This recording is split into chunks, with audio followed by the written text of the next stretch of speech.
小さなお友達、今日は特別なワンちゃん、スレッジドッグについてお話ししましょうね。スレッジドッグはとってもすごいワンちゃんで、すごく寒いところに住んでいます。ふかふかの毛がいっぱいあって、暖かくしてくれるんだよ。雪の中で元気に過ごすことができるんです。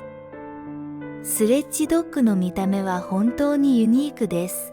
ふさふさの毛がたくさんあり、寒い天気にも負けないんだよ。その毛には、外側が長い毛と内側が短い毛の2つの層があって、とっても暖かいの。耳はピンと立っていて、目はキラキラ輝いているよ。とても元気そうだね。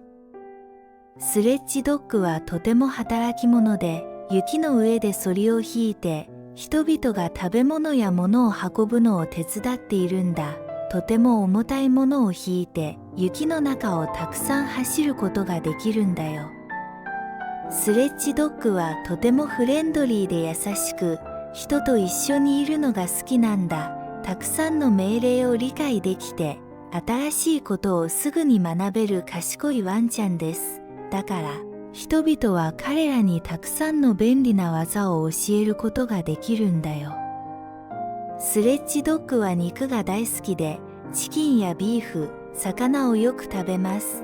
たくさんのエネルギーが必要なので、たくさんの肉を食べないとね。でも、野菜や穀物も食べて栄養バランスを保っているんだよ。